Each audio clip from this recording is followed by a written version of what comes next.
What's up, everybody? So we're back in our realm of animation, and in the last video we did a baseball throw. The video before that we did a head turn, and all of these were based on the same timing and same spacing, relative spacing. So you have 8 drawings, 8 frames. You have the 2 keyframes describing the start and end, like the most extreme points of the animation. Then you have a breakdown doing some kind of important motion in the middle where something changes, and then you have 3 stacked at the beginning, so we have a slow start, so and then snap, yeah, and then you have 6, 7, which cushion the end, so it doesn't just snap all the way to 8 and just end, which would look weird. We get a little cushion, so we go okay, and it's easy to make it with weird sounds with your voice. That's the best way to do this stuff. All right, okay, so we did our head turn on this kind of straight curve. We did this moving curve for our baseball throw. So I thought now we would take a look at this sharp snaggly tooth curve. So let's just grab this one and take it out of here. Let's extract it. All right, so here's this extracted curve. I'm going to make it blue because I like my guides to be blue. All right, and then this will be our timing and spacing guide, but I'm also going to take a copy of that and make a big version of it, just because it'll be a lot easier for everyone to see if I'm actually using the whole space of the screen. So there, now I'm going to put our curve here. We'll drop that down. Now this curve here doesn't really need the numbers because we already have this map up top. So let's just kill the numbers to make it a little bit cleaner for ourselves. Good. And so this is a sharp movement. Now the timing is still going to be cushion, so slow start, snap, and a little cushion at the end, okay? And then we have these zigs here, which are very strong movements, very, very strong. But even an organic thing can happen on a sharp in a sharp movement. That just happens sometimes. So what we're gonna do for this one is I thought we'd do a sword cut, because that'd be cool. So this looks like, to me, something that's like, you know, like a Zoro cut or like a samurai katana cut. So well, actually, yeah, let's decide on that. So I think I'm feeling samurai katana. Okay, so here is our character guide, if you want to call it that. Katana has a little curve, so we'll draw like that. We'll draw a cut there. We'll draw like that. We got that. There, it's pretty simple. We'll draw a little round thing for the guard, and then we will draw a little handle here. Okay, maybe do that. Okay, so this is a little very simple samurai jack kind of thing, but again, if you're gonna add in a bunch of details, like, you know, all that stuff, do it later. Don't do it when you're trying to describe the motion. In fact, let's not even put that in. Let's just have it simple like this. Because the point is that you want to get the motion right, then you can worry about your drawings being perfect. The drawings, in a way, are separate from the motion. You have to get the motion right first. Okay, so here is our character style guide. Here is our motion guide and our timing guide, and then here's the actual motion we're going to draw on top of. So let's start with our keyframes. So we have keyframe number 1, the starting pose, and then the ending pose. So what do we want to do? So in this case, actually, I'm going to draw the ending pose first because, you know, that's going to be the cool pose. So for this, again, there's a lot of things that this could be. Is it a stab? Is it like a up cut? Is it a down cut?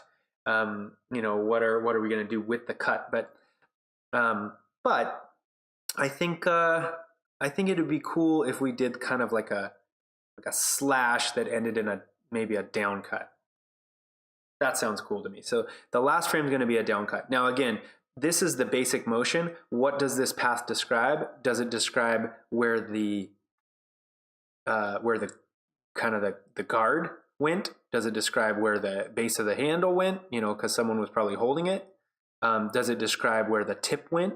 That is completely up to you, actually. And depending on what you choose, you're going to have a totally different motion. So I actually recommend trying out different things. Like if you want a person that's watching it to focus on where the tip of the sword is cutting, then make the tip of the sword the thing that's following the motion path. if you want someone to see that like a samurai is holding this and their hand holding it is the most important thing, then make where their hand is holding it the part that follows this motion graph, okay? But for our purposes, I think we'll just do it as kind of the, let's do it as a tip. Let's do it as the tip of the sword, because that'll be kind of cool. The tip of the sword will slash in this path, and that'll be that. Okay, so this mark is where the tip of the sword lies. So this is a down cut. So let's draw the tip of the sword here. Go bam, and there's the tip right there. And loose, right? Loosely. Okay, so that's good, and that's not the best, but it's serviceable. In fact, I could even make this easier by just drawing the sword as a line to get it right, and then putting that here and adding the thickness. That's probably a better idea, to be honest. Okay, so let's get this sword going. Good. Okay, good. So there's our end frame where the sword is sort of slashed down. You know, and I think I'm gonna actually reverse this. Let's reverse this. Let's actually erase that. We can draw better than that. Rather than going this way, let's go that way. I think that'll make for a better slash. So let's go like that. And we know that the handle is going to be about maybe 1/4 or 1/3 up. We know that we've got some thickness here, and then we've got our cut at the end. Boom, there. Okay, there's our katana. That looks good. Again, cleanups for later. You can get out your rulers later. Right now we're worrying about motion. Okay, so that's our last frame. First frame is going to be more like, oh, by the way, this I just have set up as a timeline in Photoshop. There's a couple ways of doing this. It will not let you draw on the frame unless you're on that frame because it's not here. So if you want to see them both at the same time, just drag them both out and then you can draw them at the same time. That's an easy way to do that. Although I am on the wrong animation. This is baseball throw. We gotta go sword cut. Sword cut. All right, so let's pull out the frame 1 on sword cut so I can see them both.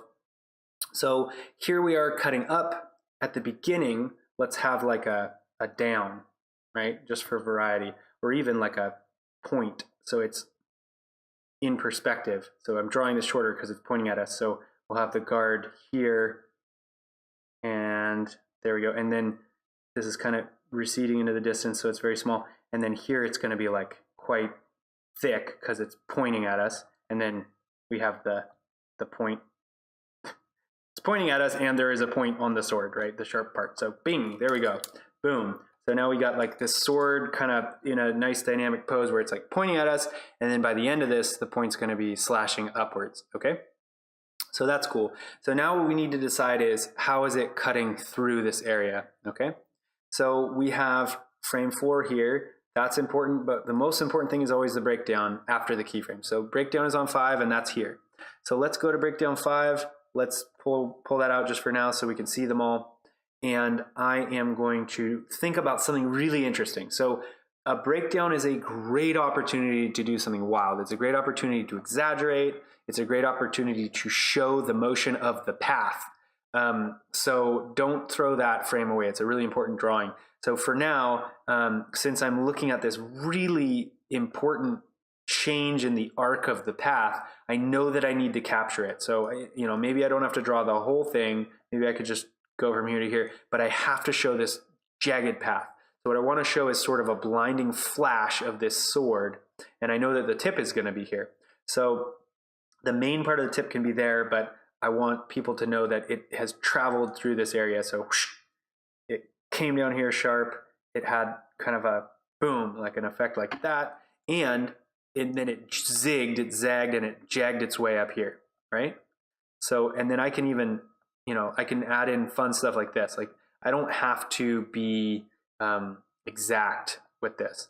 Although, I think the katana tip has this nice, like, angled cut. So we'll add the angled cut at the front where it's moving to. like it just came down here and bounced and ricocheted off of something. And then I'm gonna play with it here. So instead of it being sharp there, let's make this kind of like jagged. So it's like, this is almost like the ghost trail from this blade, like, and then it snaps up here and it's got this really sharp cut there, right? I think that's cool, and I hope you think it's cool too. Okay, so we're gonna do that. And even, you know, like I could have like shining, you know, like glints in the air. Why not? Okay, and then this is where the tip is. This is where it's going, right? But this is where the tip is currently. So let's put the handle and the hilt down here. And then since it went up and cut down and then it's slashing up again, maybe the handle should actually go this way. So maybe the guard is like up here. And I'm gonna stretch the guard too, because like the guard was moving so fast, maybe along with this, that like here's the guard like moving with the metal, right? And then the handle as well, like came from up here, right? So they went down, boom, like that. So let's put the handle up here. So it might look like a weird drawing, but because I'm following the motion of the path, it should look all right. So this is the drawing, this breakdown where you have a huge range of motion. This is the drawing where you can get away with a striking amount of change. However, it's coming from here, so I can have a lot of blur here to here. But since this is where the tip is, I feel like I might have pushed it just a little bit too much here. I think I might not be able to get away with that. So I'm just going to kind of foreshadow the future by having it end here. So I'm just saying like it's about to travel up here, guys. You just wait. It's going to be rad. Okay. And then, so that's happening. And then what we're going to need to do is deal with this pose and this pose, because they're both important. And then these ones we'll decide after that. So this pose is important. This pose is important. We can tackle either one. Let's do this pose, which is 6. So this pose here, and I'm going to, again, I'm going to pull it out so we can work on it. So we can see it and work on it. So 6, the thing about 6 is that it's coming from here. So I can actually do the same thing. I can kind of ghost it connected to there, which I think is kind of a cool thing to do. And then boom, it ends here, right, on the tip. So boom. So this one, and then there's almost like a little pause. So I don't want this one to foreshadow because it's already slowing down here. So I'm going to just kind of ghost it here, like, man, it moved fast. It moved so fast it blurred in front of your face. But then bam, it just stops right there, right? So there that stops. I have to decide where the handle's going to go. Now here the handle was coming down. Now the cut went back up. So I actually think this is where the handle should go, like down here, right? And even show the direction that it just came from. So the handle is like now here, and the hilt, or that's the hilt, the handle, so the guard, the hilt does this rather, sorry, and then the handle points in the direction that we just came from.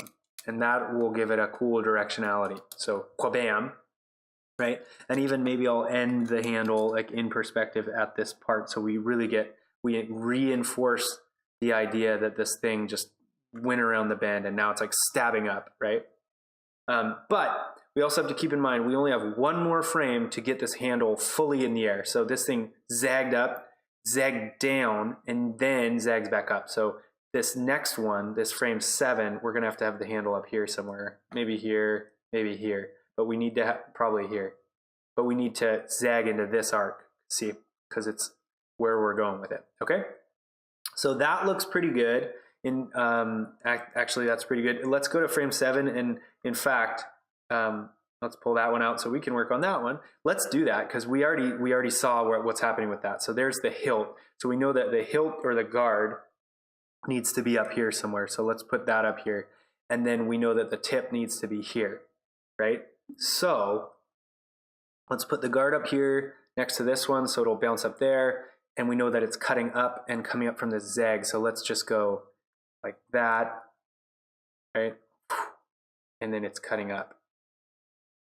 We might even want to take the guard down a bit and cut this way and then up. That might be cool too. So, or we could even put the guard, because this is the same arc, right? we could put the guard down there and then cut up like that, which is also all right, although it moves the handle a lot. So I'm gonna put this here, where I originally was having it, and I'm gonna move that up there, and then we're just gonna have a cut like this, boom, and then the handle, and there we go. So pretty rough. Let's just get the motion where we want it, and then we'll finick the rest of it, okay? So there's 7. Okay, so we have kind of the motion here. Now we gotta go back to 2, 3, and 4 here. So 4 is the most important of those, so let's tackle 4. We gotta pull out 4 so we can draw on it. So in 4, again, we're doing an important part of this path. So we're coming up to where the tip is here, and it's just about to go down in a big jag. So let's cut it down like that. We're coming over here, and then we're slashing down. So I think, you know, either the handle should be below. It should be below, and then it slashes down. So let's kind of think like that with the handle.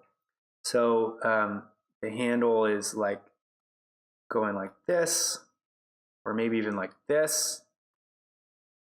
So it's bending and then slashing, or maybe even like this. We could do something extreme, like it's bending backwards and then wham, back.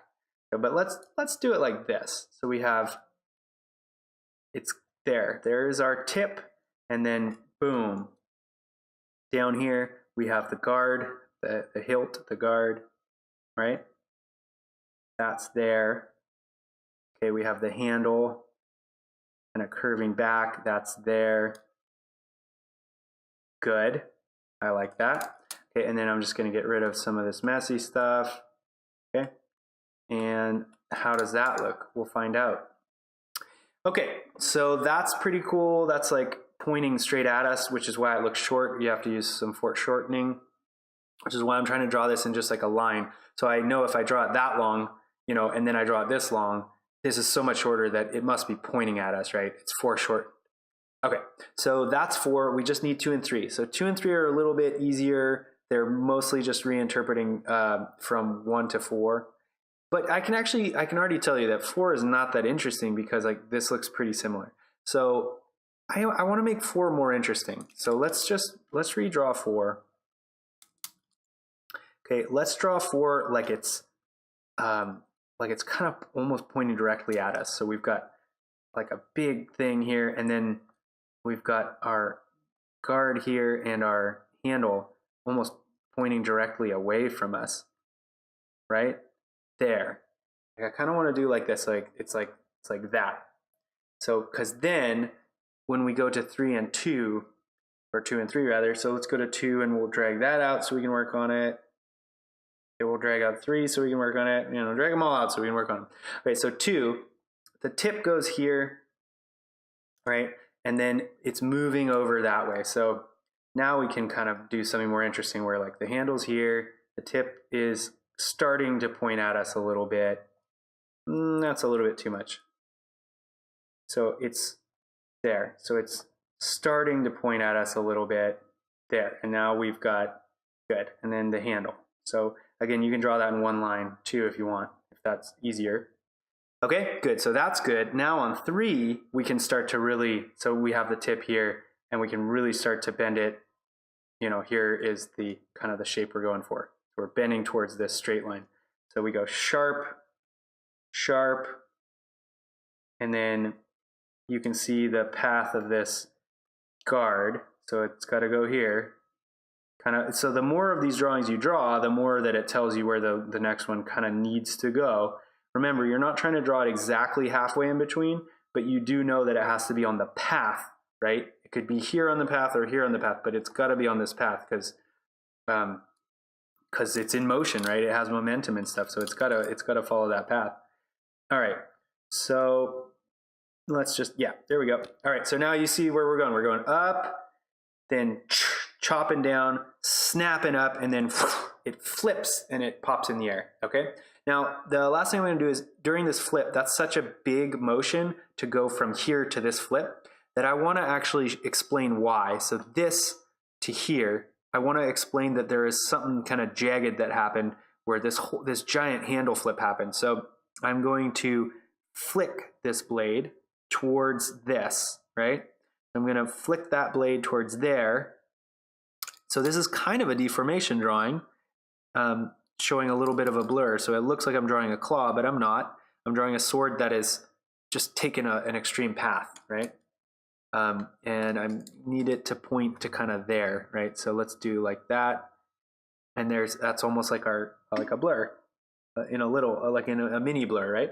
And then also I want to blur the handle because the handle will just move from here to here. There's a one here and then up to there. So that's such a big movement. So I'm going to actually do a blur on that handle. So it's going to move on this path. So I want the handle to blur, but it's not a blade, so I don't want someone to confuse it with a blade. So instead of going jiggy and zaggy, I'm going to go blurry and blobby, if that makes sense. And I know I use a lot of weird sound words, but honestly, sound words are a great way to understand animation. Okay, so I'm blurring that out, and then I'm also going to blur the guard out because everything else got blurred. I know you can see the guard is moving on this path, so my blur has to move on that path. Okay. So I'm just going to blur all that stuff out because there's actually so much motion here that if I don't blur it out, it's probably going to not look right. I need to fill in the visual space with something. And in this case, I'm filling it in with this distorted drawing, which again is like mimicking a blur in live action film, except for way funner than mimicking a blur. So now you can see I have this cool distorted drawing where you can kind of explain the motion of this blade and also the motion of what's happening with the handle. Okay, so that's a lot of little tweaks that we made there. Well, let's move all these things back to shooting on twos so that you can see 1 frame, 2 frames, 1 frame, 2 frames, so that we can get our animation into a viewable state. And now you can see that we have our blade following this path, cutting, coming around, and then flipping and cutting up. Okay, so let's see what that looks like when we play it. Okay, so we've got our blade cutting. Now for something that's super fast, like a sword cut or a blade, sometimes you actually shoot this on one, so we would need twice as many drawings. But you know, this is still gonna do something cool. So you can see that we have our main cut in the middle here. This is kind of less of an upcut and more of a stationary thing. So we have our cut up, cut down, and then cut up here.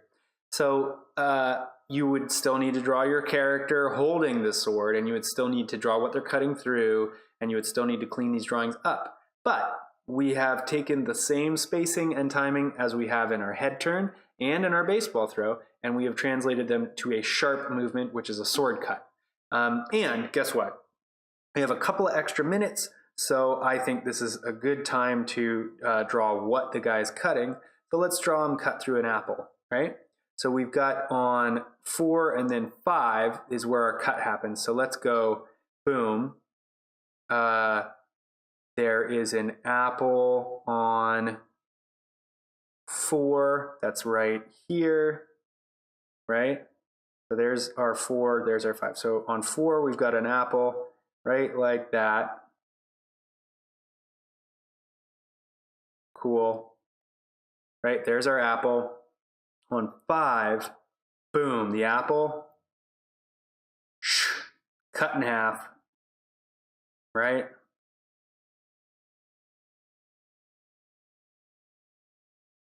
Couple of seeds in there.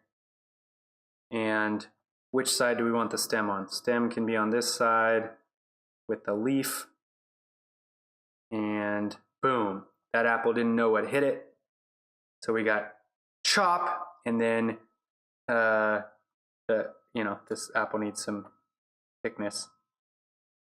Okay, and then on frame 6, we got the apple falling. Could probably use our onion skins for this. That might be helpful. So now we have the apple falling. And now this is called straight ahead animation, where I'm not doing keyframes. I'm drawing straight ahead. I'm just guessing where the apple is going to be on the next frame, and then on the next frame, and on the next frame. And usually when you're playing animation, you don't do too much of that, but I do actually use it, and especially for this, where I have my main animation already, and now I just need like a water droplet, or I need like, you know, something to happen, like an effect, and I just basically want to draw it ahead and plan it kind of spontaneously. I can say that word. So boom, boom, and then, so on our next one here, it falls a little bit more, right? It rotates a little bit more. It's an open face sandwich now. Okay, and the stem, you know, stems are hard, so they're not gonna fly around too much. The leaf is just kind of hanging out.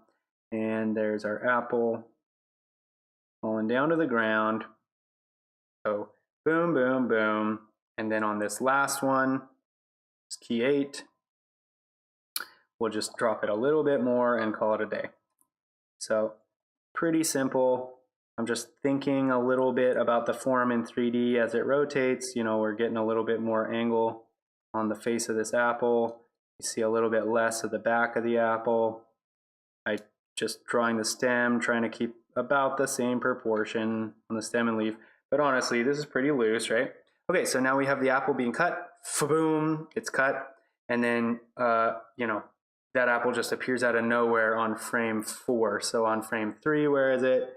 It is flying up into the air, being, you know, tossed from below maybe. So maybe someone chucked this up in the air and said, you know, hey, I bet you can't cut this. But then it was a samurai and they're like, yeah, I can cut it. So they did. So maybe that's what's happening here. So there's frame 2. And there, this one's going to come from below a little bit more. And it's fun to do this. So, you know, I totally recommend playing with stuff like this. Like, you know, do a little bit of straight ahead along with some more planned stuff.